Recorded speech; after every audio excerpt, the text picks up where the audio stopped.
38 Americans died in under 5 seconds. The weapon that killed them cost $200. August 6, 2011.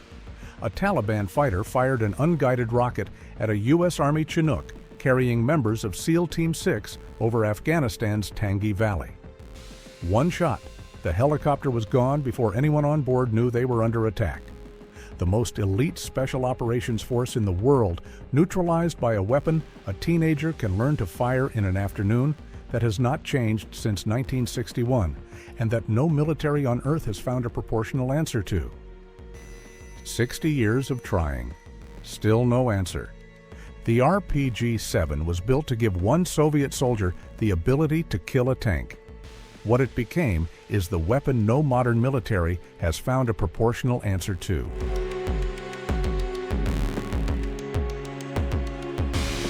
After the Second World War, the Soviets had a specific infantry problem. Tank killing required crew-served weapons, heavy recoilless rifles, or artillery. All of it needed multiple soldiers, took time to set up, and fixed a unit to a position. The problem was not lethality.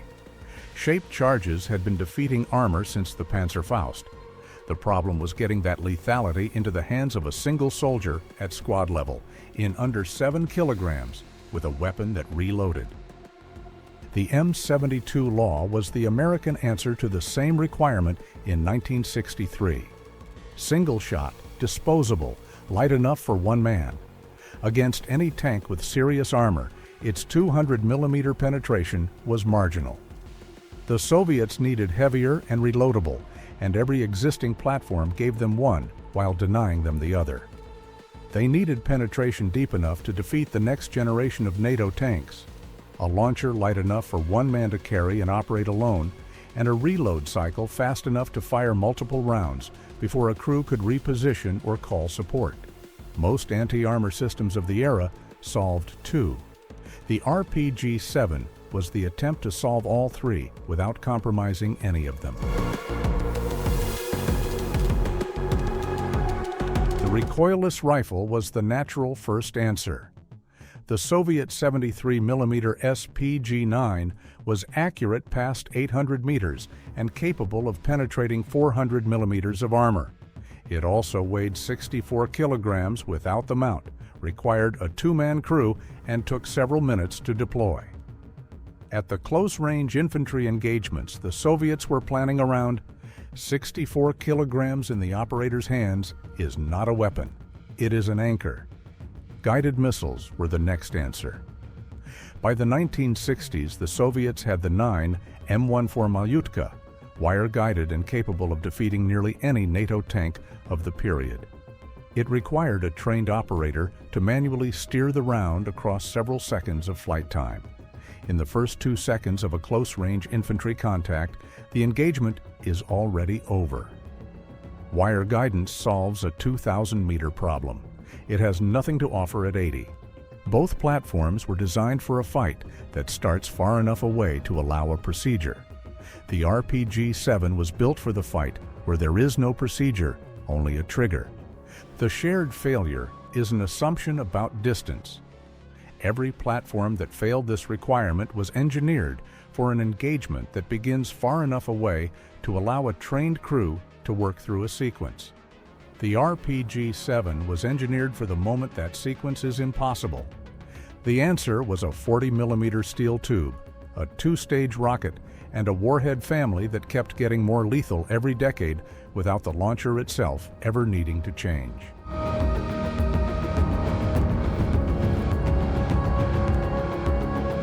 Here is what makes that last part strange. The RPG-7 launcher Basalt finalized in 1958 is mechanically identical to the one being fired in Ukraine today. The tube did not change because it did not need to.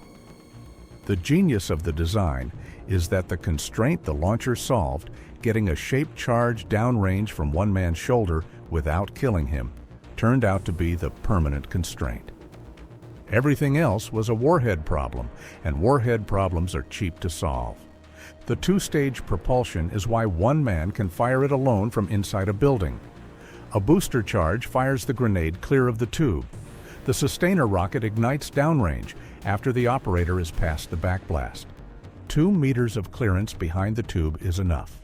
That single property made the RPG-7 the dominant urban combat weapon of the late 20th century, before anyone had planned for urban warfare to become the dominant context. Grozny, Fallujah, Mosul. The building window is not a limitation, it is a firing position. The warhead progression is where the economics become absurd. The original PG-7V penetrated 260 millimeters of rolled homogeneous armor. The 1977 PG-7VL pushed that to 500 millimeters.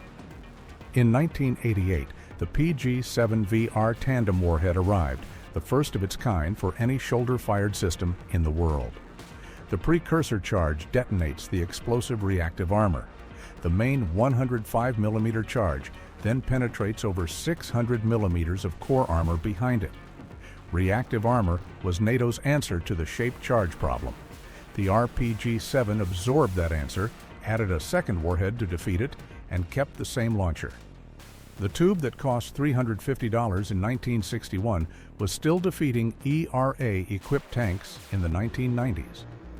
At 6.3 kilograms unloaded, the launcher is lighter than a loaded M4 with a grenade launcher attached. A trained operator fires 4 to 6 rounds per minute. The Javelin anti-tank missile is 22 kilograms ready to fire and costs $178,000 per round. The PG-7VL costs approximately $100. That ratio, 1,780 to 1, is not a procurement embarrassment. It is a structural problem with no current solution.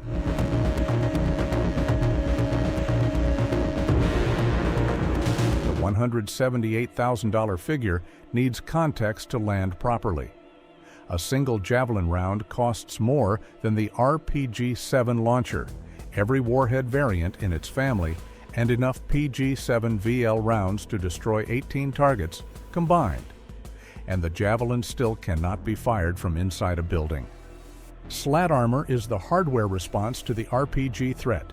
It forces the warhead to detonate before contacting the vehicle skin. Against standard RPG-7 rounds, it works roughly half the time.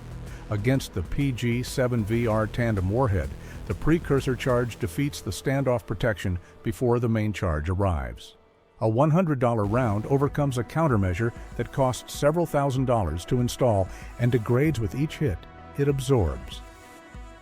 When 2 fighters with $400 worth of hardware destroyed a $30 million helicopter and killed 38 people, the proportional response did not exist. It still does not. No current U.S. infantry weapon addresses this ratio. The AT-4 is single-shot and disposable. The Carl Gustaf is reloadable, but its warheads start at several $100s each, and it weighs nearly twice as much as the RPG-7. The Javelin kills tanks reliably and costs more per engagement than most of the vehicles it is sometimes defending. The U.S. military spent 60 years building more precise, more lethal, and more expensive answers to the anti-armor problem. Every one of them costs more to field per engagement than the weapon they were meant to replace.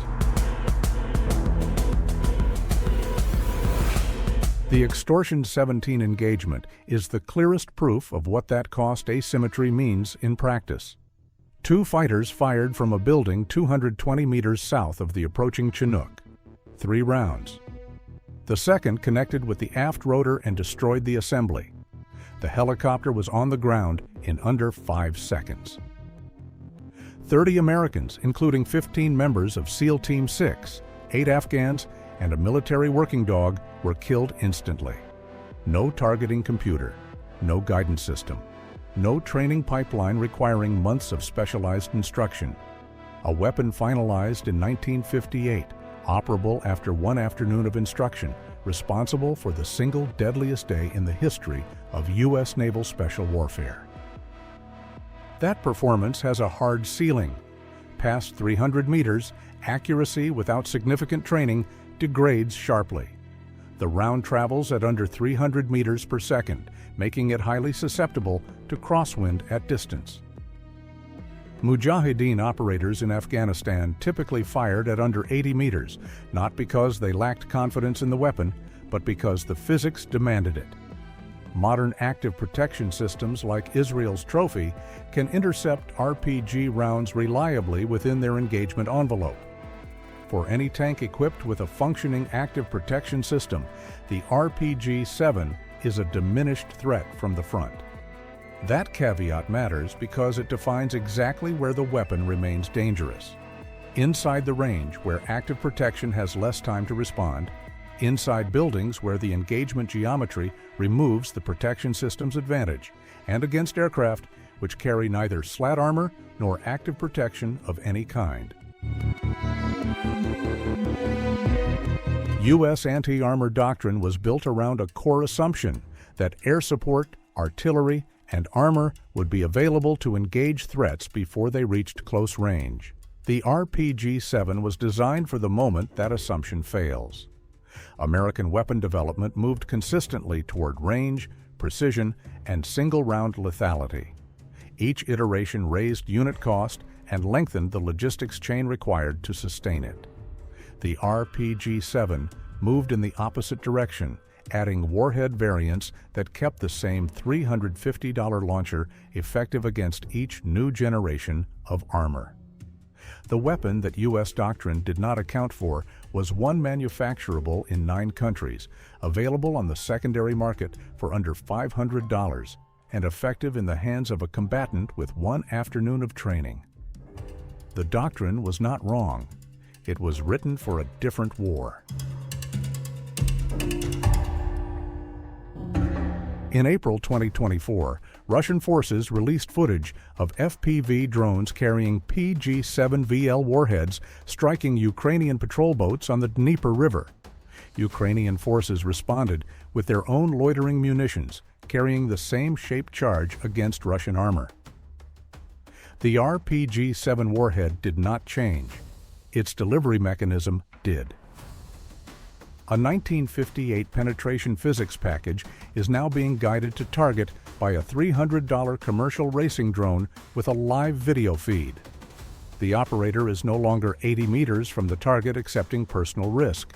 The operator is a kilometer away watching a screen. The cost equation the RPG-7 created in 1961 just got harder to close. A $100 warhead on a $300 drone, guided with real-time precision against a vehicle that costs millions.